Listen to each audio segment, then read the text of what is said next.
Here's a time travel joke for you. Who's there? For the next 5 minutes, I want to give you an overview of time travel, culminating in some pro tips for your next temporal trip. First, even skeptics among us have to admit that time travel is possible. We do it every day. There, you just did it again. One of the ways we humans perceive change is a dimension we call time. But even before Einstein, we understood that time is relative. We each have our own circadian rhythms that encourage us to wake and eat and sleep. We can also use stimulants or depressants to alter our estimation of time. It isn't enough to set alarm clocks or take drugs.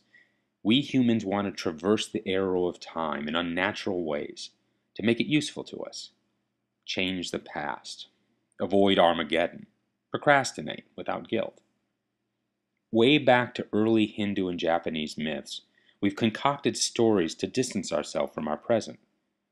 Time travel allows us to comment on our society and explore our fears.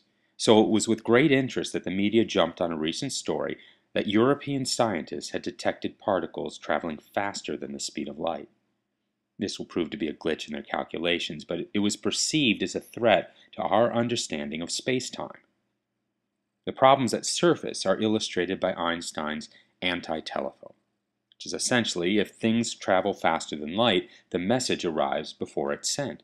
And this is a problem if you get a message from the future and then decide not to send it. It's a violation of causation. Now, even if light turns out not to be the speed limit, the math of the universe only lets us go so fast. But the closer we get to that limit, the more time dilates. So we can still cross the galaxy in a few days, but it's probably a one-way trip. Time travel is mostly about direction. Humans have a built-in temporal bullshit detector. If we videoed two balls colliding, both forward and backward would look normal. But zoom out to include the context of the guy with the pool stick, and it's easy to see which direction is correct. That's because nature prevents the reversal of time due to spin, a sort of quantum coin flip that changes how things interact. The multiverse is the set of infinite realities created by all of these little quantum coin flips. And that's what gets us around our common time travel paradoxes. Grandmothers can't be killed to prevent them from killing their grandsons. Ideas can't be snatched from the future to lead to their own creation. While this may have a sad effect on our science fiction plots, the idea of the multiverse gives us an out for the causation problems. Time travelers simply follow a different path through the quantum matrix. In fact, time travel may not be a journey to the past at all, but an attempt to recreate a previous state. Whatever the theory, it seems clear that any viable time travel demands a machine, something to force the universe to reveal itself.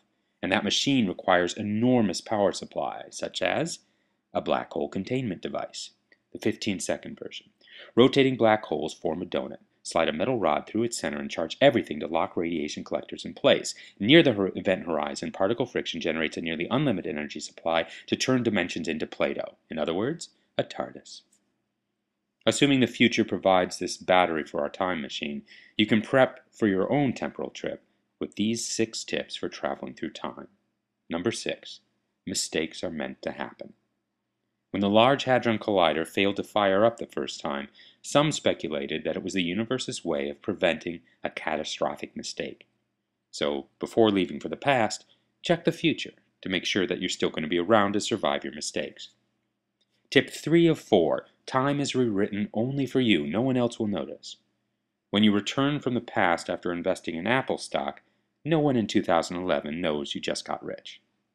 Stephen Hawking famously asked, if time travel is possible, why haven't we been overrun by tourists from the future? Well, have you ever insisted to someone you're from the future? Today they'll just make fun of you on YouTube, but at one time you'd get burned at the stake. The more evidence you leave, however, the easier it will be for tourists to say hello. And the last of my 4 tips, do whatever you want. Anyone who can find a way to master time and space probably deserves to be the creator of the iPhone. It worked out well for Steve Jobs. Since taming a black hole is still beyond our technical grasp, the time machines you should focus on are the digital ones. Document and share your experiences with abandon. You never know how important those bits might be at a future date.